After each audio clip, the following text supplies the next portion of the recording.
Welcome বন্ধুরা, আমি Saptaparni from বায়োলাইফ। আশা করি তোমরা সবাই খুব ভালো আছো।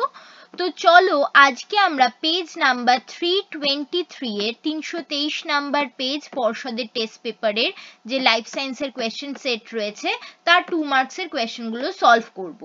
তো ভিডিও শুরু করার আগে আমি তোমাদের সবাইকে রিকোয়েস্ট করব ভিডিওটাকে অবশ্যই লাইক করতে ভুলো না, বন্ধুদের মধ্যে শেয়ার করে দিও এবং অবশ্যই নিচে কমেন্ট করে জানিও ভিডিও কেমন লাগছে, এবং অবশ্যই চ্যানেলটাকে সবার আগে বেল বাটন প্রেস করে সাবস্ক্রাইব করে রেখো, যাতে আমি রোজ যখন নতুন ভিডিও দেব তোমরা তার নোটিফিকেশন সবার আগে সবচেয়ে তাড়াতাড়ি পেতে পারো।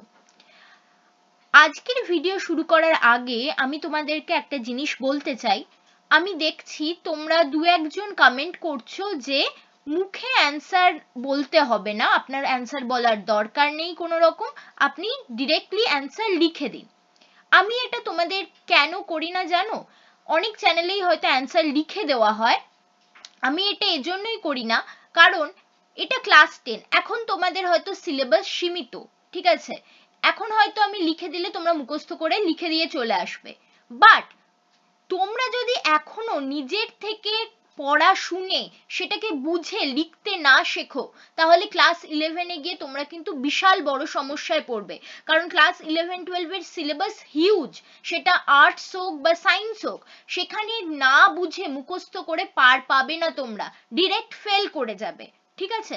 তো সেজন্যই আমি সব সময় চাই যাতে তোমাদের হোলসাম ভাবে ভালো হয়, সেজন্যই কিন্তু আমি তোমাদের ভালোর জন্য কোনো অ্যান্সার ডিরেক্টলি লিখিয়ে দিই না, মুখে বলে দিই, তোমাদেরকে বুঝিয়ে দিই খুব ভালোভাবে, তারপরে আমি তোমাদেরকে বলি যে তোমরা সেটা বইয়ের সাহায্য নিয়ে হোক বা আমার পড়া বুঝে হোক নিজের মতো করে খাতায় লেখো, তাহলে কিন্তু তোমরা সব সময় ভালো মার্কস পাবে এবং টিচারদেরও ভালো লাগবে, ঠিক আছে? তাদেরও কিন্তু তোমাদের লেখার প্রতি একটা ভালো ইমপ্রেশন হবে, তোমার পেপারটা তারা ভালোভাবে দেখবেন এবং পড়বেন। ওকে, তো আশা করি আমি ক্লিয়ার করতে পেরেছি কেন নিজের থেকে অ্যান্সার করতে পারাটা জরুরি, সব সময় লিখে দেওয়া টুকে দেওয়া জিনিস খাতায় কপি করে দেওয়াটা উচিত নয়।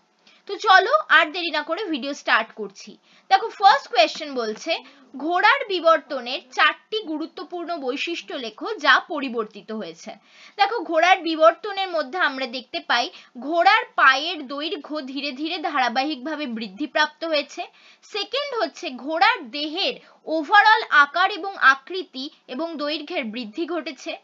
থার্ড হচ্ছে ঘোড়ার পায়ে আঙুলের সংখ্যা কমেছে, বাট তার সাথে সাথে ঘোড়ার পায়ের যে 3 নাম্বার আঙুল সেটা কিন্তু দৈর্ঘ্য প্রস্থে বৃদ্ধি পেয়েছে এবং শক্ত খুরের আবির্ভাব ঘটেছে। এবং ফোর্থ হচ্ছে ঘোড়ার যে মোলার এবং প্রিমোলার দাঁত, অর্থাৎ পেশক এবং পুরোপেশক দাঁত, তাদের যে ক্রাউন সেগুলির আয়তন বৃদ্ধি ঘটেছে। তো এই 4টি হচ্ছে ঘোড়ার বিবর্তনের গুরুত্বপূর্ণ বৈশিষ্ট্য।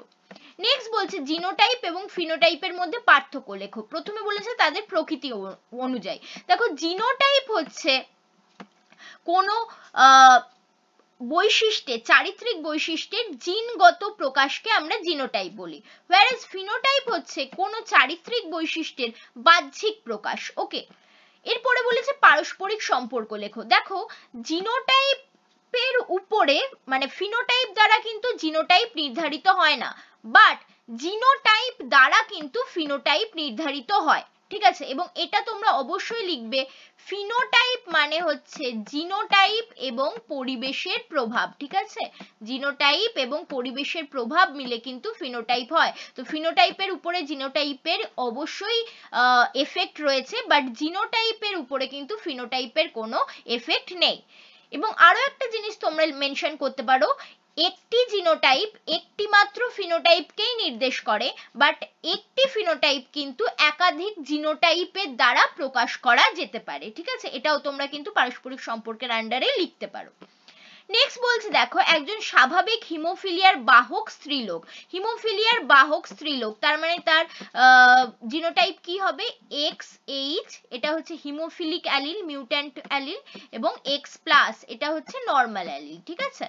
তাহলে এটা হলো হিমোফিলিক বাহক মহিলা। তার সাথে বলেছে কার বিবাহ হয়েছে?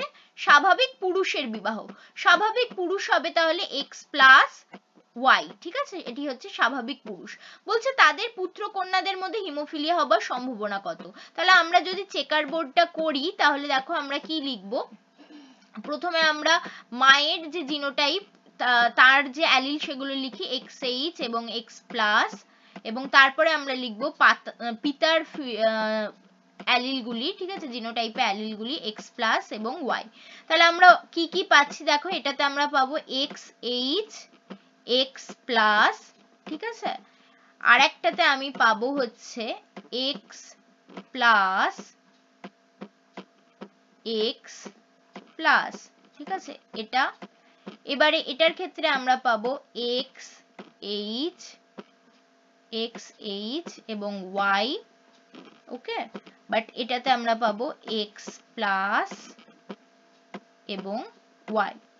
তাহলে দেখো এই যে কন্যা সন্তানটি হয়েছে এ হয়েছে বাহক, এই কন্যা সন্তানটি হয়েছে পুরোপুরি নর্মাল বা স্বাভাবিক, বাট এই পুত্র সন্তানটি কিন্তু আক্রান্ত, কারণ ওর একটাই এক্স ক্রোমোজোম এবং সেটিই কিন্তু মিউট্যান্ট এক্স ক্রোমোজোম, হিমোফিলিয়ার অ্যালিল বহন করছে, বাট এই পুত্র সন্তানটি কিন্তু নর্মাল। তাহলে আমরা দেখতে পাচ্ছি 4 জনের মধ্যে একজন আক্রান্ত হচ্ছে, অর্থাৎ 25% পুত্র কন্যাদের মধ্যে 25% এর চান্স রয়েছে হিমোফিলিয়া হওয়ার, এবং তার মধ্যে ছেলেদের ক্ষেত্রে 50%, দুজন ছেলের মধ্যে একজন আক্রান্ত, তার মানে ছেলেদের ক্ষেত্রে 50% চান্স রয়েছে আক্রান্ত হওয়ার, ঠিক আছে। তো এটাই তোমরা কিন্তু লিখবে ক্রসটা করে এবং পানেট স্কোয়ারটা করে।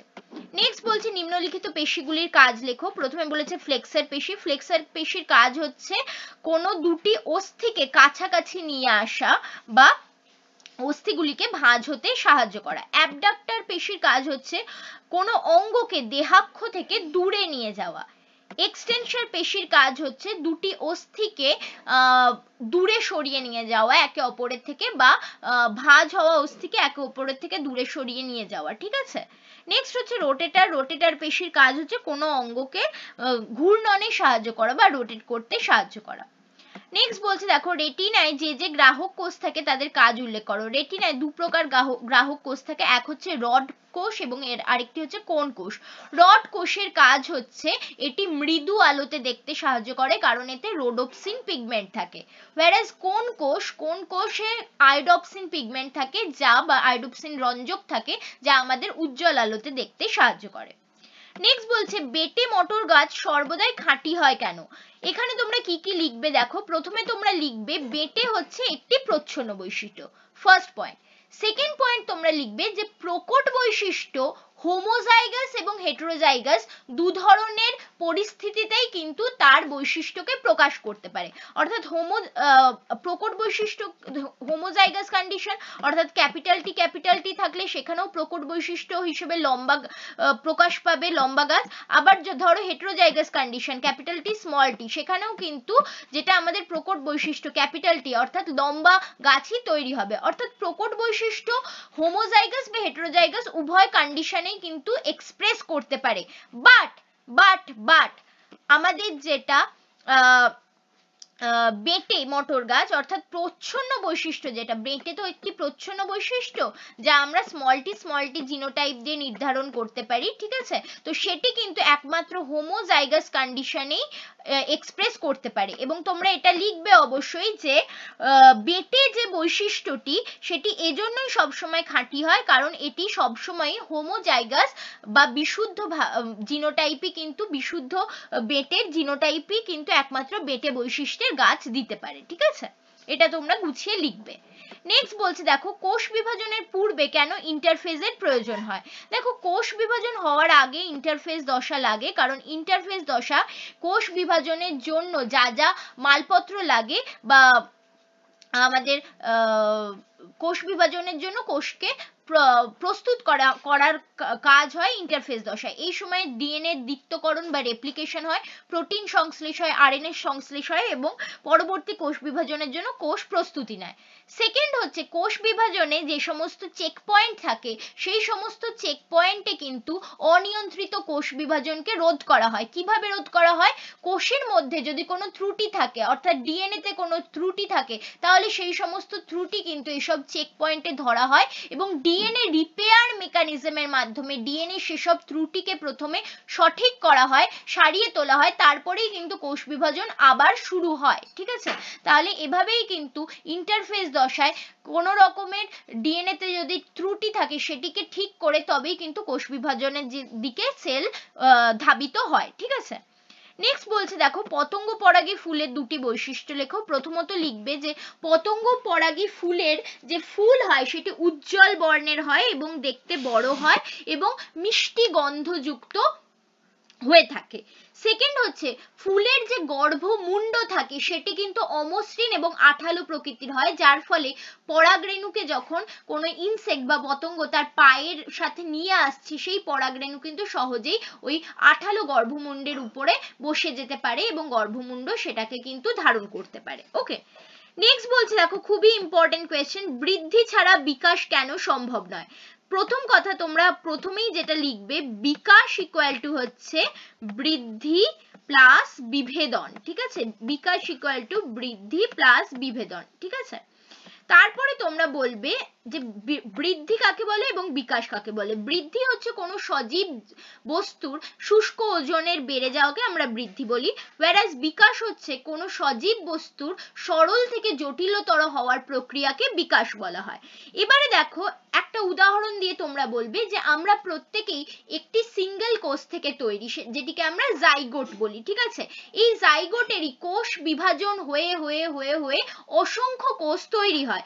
এই যে একটি কোষের কোষ বিভাজন হয়ে অসংখ্য কোষ তৈরি হওয়া সেটি হচ্ছে আমাদের বৃদ্ধির পার্ট। ঠিক আছে, বাট এই যে অসংখ্য কোষ প্রথমে তৈরি হয় তাদের প্রত্যেকের কাজই কিন্তু প্রথমে একই থাকে, তারা প্রত্যেকেই একই ধরনের কাজ করে, কিন্তু যত সময় যায় প্রত্যেকটা কোষের কাজ কিন্তু আলাদা আলাদা হয়ে যায়। ঠিক আছে, এই যে প্রত্যেকটা কোষকে তাদের কাজ আলাদা করে দেওয়া, এই জিনিসটাকেই বলা হয় বিভেদন বা ডিফারেন্সিয়েশন। ঠিক আছে, যখন প্রত্যেকটা কোষের কাজ আলাদা হয়ে যায় এবং কিছু কোষগুচ্ছ মিলে এক একটা নির্দিষ্ট কলা গঠন করে, তখন আমরা বলতে পারি যে জীবটি তার বিকাশ হচ্ছে, অর্থাৎ সে সরল এককোষী থেকে ধীরে ধীরে সে কিন্তু বহুকোষী অঙ্গ প্রত্যঙ্গ বিশিষ্ট কলা অঙ্গ প্রত্যঙ্গ বিশিষ্ট একটি প্রাণীতে রূপান্তরিত হচ্ছে, অর্থাৎ এক্ষেত্রে কিন্তু সে সরল থেকে জটিল হচ্ছে, অর্থাৎ তার বিকাশ ঘটছে। ঠিক আছে, তার মানে বৃদ্ধি বিকাশ ইকুয়াল টু যে বৃদ্ধি প্লাস বিভেদন, এভাবে কিন্তু তোমরা সুন্দরভাবে লিখে বুঝিয়ে দেবে নিজেদের মতো করে। নেক্সট বলছে দেখো শিম্পাঞ্জির বাদামের খোলা ভাঙার সমস্যা কিভাবে সমাধান করে তা বলো। শিম্পাঞ্জি কি করে, শিম্পাঞ্জি শক্ত পাথর বা শক্ত কাঠ নিয়ে তাকে হাতুড়ি নেহায়ের মতো ব্যবহার করে বাদামের শক্ত খোলা ভাঙে। ঠিক আছে, এটি তাদের একটি আচরণগত অভিযোজন। নেক্সট পয়েন্ট বলছে, নেক্সট কোয়েশ্চেন বলছে দেখো পিবিআর বা পিপলস বায়োডাইভার্সিটি রিজার্ভের রেজিস্টারের গুরুত্ব লেখো। দেখো পিপল বায়োডাইভার্সিটি রেজিস্টার বলতে কি বোঝানো হয়, যে স্থানীয় মানুষরা কি হয়, স্থানীয় মানুষদের স্থানীয় জীব জগৎ সম্বন্ধে, সেখানকার উদ্ভিদ, সেখানকার প্রাণী, সেখানকার অণুজীব সম্বন্ধে জ্ঞান অন্যান্য অঞ্চলের মানুষদের থেকে বেশি হয়। ঠিক আছে, তারা খুব ভালো মতো জানেন যে সেই জায়গায় যে জীবগুলি পাওয়া যায় তাদের প্রজনন কখন হয়, তারা কখন পরিযান করে, তাদের বাসস্থান কোথায়, ঠিক আছে, তাদের জীবনযাত্রা কি, তাদেরকে কি কিভাবে আমরা ব্যবহার করতে পারি নিজেদের জীবনে। ঠিক আছে, তো এই সমস্ত সম্বন্ধে প্লাস তাদের যে ঐতিহ্যবাহী পরম্পরাগত বিশ্বাস, সেখানে সেই সমস্ত জীবের কি কি স্থান সেগুলো কিন্তু স্থানীয় মানুষরাই ভালোভাবে জানেন, তাই তাদের থেকেই সেই স্থানীয় অঞ্চলের জীব জগৎ সম্বন্ধে যে তথ্য নেওয়া হয় এবং তথ্যকে লিপিবদ্ধ করা হয় সেটিকেই আমরা পিপল বায়োডাইভার্সিটি রেজিস্টার বলে থাকি। ঠিক আছে, অর্থাৎ এর মাধ্যমে কিন্তু আমরা যে কোনো একটি অঞ্চলের জীব জগৎ সম্বন্ধে একটি সমৃদ্ধ জ্ঞান লাভ করতে পারি সেখানকার স্থানীয় মানুষদের থেকে। এবং সেকেন্ড হচ্ছে এই যে আমরা সমৃদ্ধ জ্ঞান লাভ করছি সেটা শুধু কোনো গভর্নমেন্টের লেভেলে কোনো বইতে লিপিবদ্ধ থাকছে না, সেটা কিন্তু স্কুল কলেজের ছাত্রছাত্রীদের কাছেও পৌঁছে দেওয়া হয় এবং কোনো একটি অঞ্চলের যে জীব বৈচিত্র্য সেটি সম্বন্ধে কিন্তু তারা সেখান থেকে জানতে পারে। এই দুটি হচ্ছে পিবিআর এর গুরুত্ব। নেক্সট বলছে দেখো নিম্নলিখিত কাজগুলি প্রাণীদেহে কোন হরমোন দ্বারা নিয়ন্ত্রিত হয় তোমাদেরকে বলতে বলেছে। প্রথমে বলেছে লোহিত রক্তকণিকার ক্রমপরিণতি, এটি হবে থাইরয়েড থাইরক্সিন বা T4 হরমোন দ্বারা নিয়ন্ত্রিত হয়। আপৎকালীন পরিস্থিতিতে দেহকে পরিস্থিতি মোকাবিলার জন্য তৈরি করা এটি অ্যাড্রিনালিন দ্বারা হয়। নেক্সট বলছে বৃক্কীয় নালিকায় জলের পুনঃশোষণে কে সহায়তা করে? ADH বা ভেসোপ্রেসিন হরমোন। পুরুষদের শুক্রাণু উৎপন্ন করার জন্য লাগে টেস্টোস্টেরন হরমোন। নেক্সট বলছে দেখো উদ্ভিদ এবং প্রাণীর ক্ষেত্রে একটি করে নিষ্ক্রিয় অঙ্গের উদাহরণ দাও। উদ্ভিদের ক্ষেত্রে কালকাসুন্দা ফুলের স্ট্যামিনোড হচ্ছে নিষ্ক্রিয় অঙ্গ, যা হচ্ছে অ্যাকচুয়ালি নিষ্ক্রিয় পুংকেশর, ঠিক আছে। নেক্সট প্রাণীদের ক্ষেত্রে তোমরা লিখতে পারো যে মানুষের অ্যাপেন্ডিক্স একটি নিষ্ক্রিয় অঙ্গ, যা গিনিপিগের ক্ষেত্রে সক্রিয় সিকাম হিসেবে উপস্থিত থাকে। নেক্সট বলছে দেখো যোগ্যতমের উদ্বর্তন বলতে কি বোঝো? প্রথমেই তোমরা লিখবে যোগ্যতমের উদ্বর্তন হচ্ছে বিজ্ঞানী ডারউইনের একটি মতবাদ, ঠিক আছে, যেখানে তিনি বলেছেন যে জীবন সংগ্রামে যেসব জীবেরা লিপ্ত থাকে তাদের মধ্যে যেসব জীবের মধ্যে ছোট ছোট অভিযোজন মূলক ভেদ দেখা দেয়, ঠিক আছে, বা বৈশিষ্ট্য দেখা দেয়, তারাই কিন্তু সংগ্রামে, জীবনের সংগ্রামে অন্যান্য জীবকে হারিয়ে বিজয়ী হয়, ওকে, এবং তারাই কিন্তু বেঁচে থাকতে সক্ষম হয় প্রকৃতির বুকে, ওকে। অন্যদিকে যারা পরাজিত হয়, যেসব জীবের মধ্যে অনুকূল অভিযোজনমূলক বৈশিষ্ট্য আসে না, তারা পরাজিত হয় এবং কালক্রমে পৃথিবীর বুক থেকে ধ্বংস হয়ে যায় বা নিশ্চিহ্ন হয়ে যায়। এই যে জীবন সংগ্রামে এই যে উত্তরণ হয় অভিযোজনমূলক বৈশিষ্ট্যের দ্বারা, একেই বলা হয় হচ্ছে যোগ্যতমের উদ্বর্তন, ঠিক আছে। অর্থাৎ যে সমস্ত প্রাণীর মধ্যে বা যে সমস্ত উদ্ভিদের মধ্যে ছোট ছোট অভিযোজনমূলক বৈশিষ্ট্য এসে যায়, তারাই কিন্তু জীবন সংগ্রামে জয়ী হতে পারে এবং পৃথিবীর বুকে টিকে থাকতে পারে, এবং তারাই যোগ্যতম হিসেবে প্রকৃতির দ্বারা নির্বাচন হয়, এবং তাদের যে উত্তরণ হয় তাকেই আমরা যোগ্যতমের উদ্বর্তন বলে থাকি, ওকে। নেক্সট বলছে দেখো জীব বৈচিত্র্য কিভাবে বাস্তুতন্ত্রকে সুদৃঢ় করে বলো। দেখো জীব বৈচিত্র্য এবং বাস্তুতন্ত্রের মধ্যে কিন্তু খুব জোরালো একটা সম্পর্ক রয়েছে। বাস্তুতন্ত্রে মনে রাখবে যে প্রত্যেকটা জীব একে অপরের উপরে নির্ভরশীল, ফলে বাস্তুতন্ত্রে কোনো একটি জীবও যদি বিলুপ্ত হয়ে যায় তার প্রভাব কিন্তু সম্পূর্ণ বাস্তুতন্ত্রের উপরে পড়ে। এটির উদাহরণ আমরা বলতে পারি যে কোনো একটি জঙ্গলে যদি গাছ, হরিণ এবং বাঘ থাকে এবং কোনোভাবে যদি বাঘের সংখ্যা প্রচুর হ্রাস পেয়ে যায় বা বাঘ একেবারে নিশ্চিহ্ন হয়ে যায়, বাঘ হচ্ছে একটি কিস্টোন প্রজাতি, সেটি যদি নিশ্চিহ্ন হয়ে যায় তাহলে কি হবে? খাদ্য শৃঙ্খলে বিঘ্ন ঘটবে।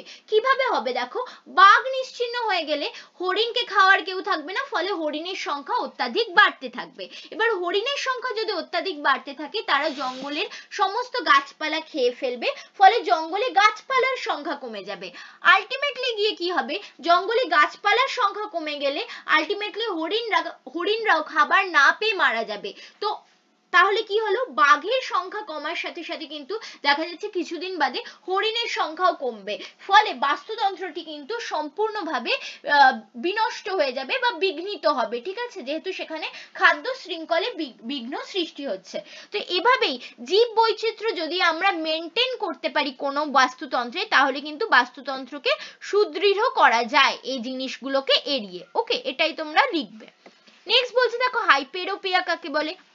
হাইপেরোপিয়া হচ্ছে আমাদের চোখের সেই রোগ বা চোখের সেই সমস্যা যেখানে আমাদের যে অক্ষিগোলক তার আকার ছোট হয়ে যায়, নর্মালের চেয়ে ছোট হয়ে যায়, ফলে যে প্রতিবিম্ব গঠিত হয় সেটি লেন্সের পিছনে গঠিত হয়, ফলে আমরা কাছের জিনিসকে অস্পষ্ট দেখি কিন্তু দূরের জিনিস স্বাভাবিক দেখতে পাই, ওকে। তো এই ঘটনাকেই আমরা হাইপেরোপিয়া বলে থাকি। এই সমস্যা কিভাবে আমরা সমাধান করব, কি ধরনের লেন্স ব্যবহার করে? এর জন্য আমাদেরকে উত্তল লেন্স ব্যবহার করতে হবে, যাতে যে বস্তুর প্রতিবিম্ব সেটি অক্ষিগোলকের পিছনে নয়, রেটিনার উপরেই তৈরি হতে পারে এবং কাছের জিনিস স্পষ্টভাবে দেখা যেতে পারে।